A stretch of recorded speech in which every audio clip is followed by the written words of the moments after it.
بسم اللہ الرحمن الرحیم۔ اس سے پہلے ہم میسلوز ہائرارکی آف نیڈس پر تفصیلی گفتگو کر چکے ہیں اور اس کے دو حصے جسے ہم بیسک نیڈس کہتے ہیں اس پر میں نے روشنی ڈالی۔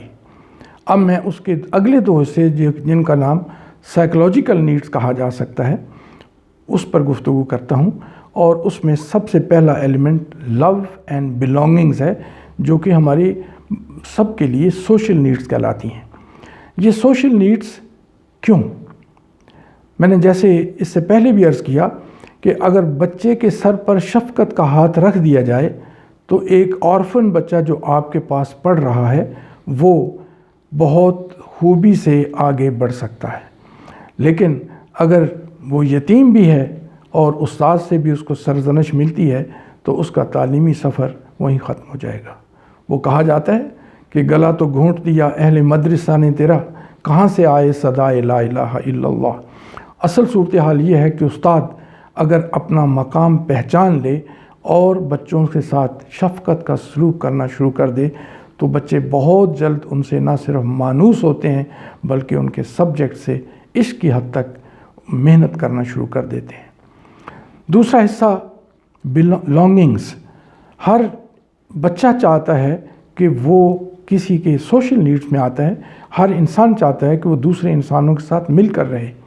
اسی وجہ سے اسکولوں میں میٹنگ ایک بڑا عام ایلیمنٹ ہے۔ آپ نے دیکھا ہوگا کہ 2 بچے 3 بچے 4 بچے اکٹھے ایک گروپ میں کھڑے ہیں، پھر جب گیمز کرتے ہیں تو وہ گروپ بن جاتا ہے، جب کو کریکولر ایکٹیویٹیز میں جاتے ہیں تو پھر ایک گروپ بن جاتا ہے، جب آپ کے پریکٹیکلز ہوتے ہیں تو ان میں ان کی گروپنگ ہو جاتی ہے۔ تو یہ جو گروپنگ ہے یہ ساری خود بخود ان کے اندر لانگنگ پیدا کرتی ہے اور ان کے اندر ایک دوسرے کے لیے محبت پیدا کرتی ہے۔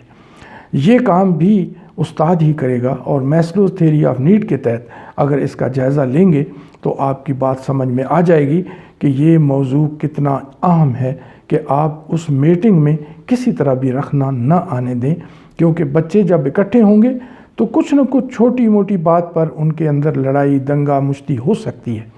لیکن اگر لانگنگ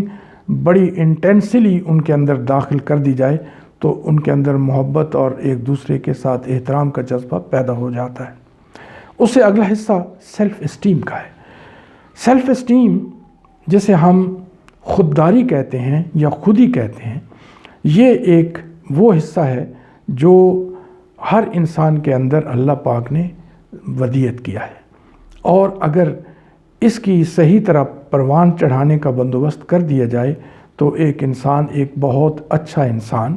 ایک بہت اچھا استاد، ایک بہت اچھا آفیسر، ایک بہت اچھا شہری اور ایک بہت اچھا حکمران بن سکتا ہے۔ لیکن اگر ڈے 1 سے اس کی سیلف اسٹیم کو مجروح کر دیا جائے تو وہ بچہ آگے جا کے چور بن سکتا ہے، ڈاکو بن سکتا ہے، غنڈہ بن سکتا ہے اور معاشرے کے لیے ایک ناسور بن سکتا ہے۔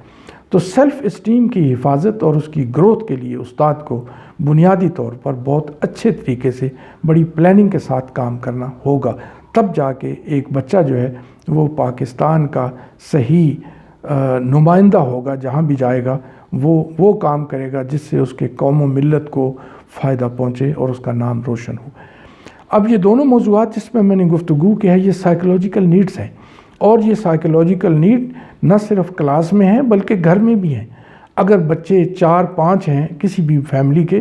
اور اس میں آپ کے پاس آنے والا بچہ جو ہے اس کو گھر میں وہ پیار اور محبت اور وہ عزت اور وقار نہیں مل رہا، اس کو گھر کے والد سے یا گھر میں والدہ سے شکایت ہے، تو آپ استاد کی حیثیت سے پی ٹی ایم کے دوران ان کے والدین کو بلا کر بھی مشورت دے سکتے ہیں کہ اس بچے کی سیلف اسٹیم کا خیال رکھا جائے۔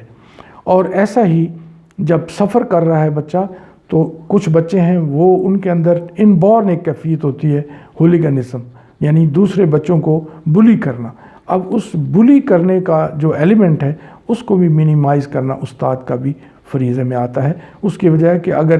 ایک بچہ صحت مند ہے اور دوسرا کمزور ہے اور بڑا بچہ چھوٹے کو بلنگ کر رہا ہے تو وہ بہت جلد ڈی مورلائز ہو جائے گا اور اس کی سیلف اسٹیم جو ہے وہ کرش ہو جائے گی۔ اس کو اوور کم کرنے کے لیے استاد کو بڑی محنت کی ضرورت ہے۔ میں نے جیسے کہا کہ یہ موضوع بڑا کمپلیکس ہے، اس پر آپ مزید مطالعہ کریں گے تو انشاءاللہ آپ کو رہنمائی ملے گی۔ Thank you.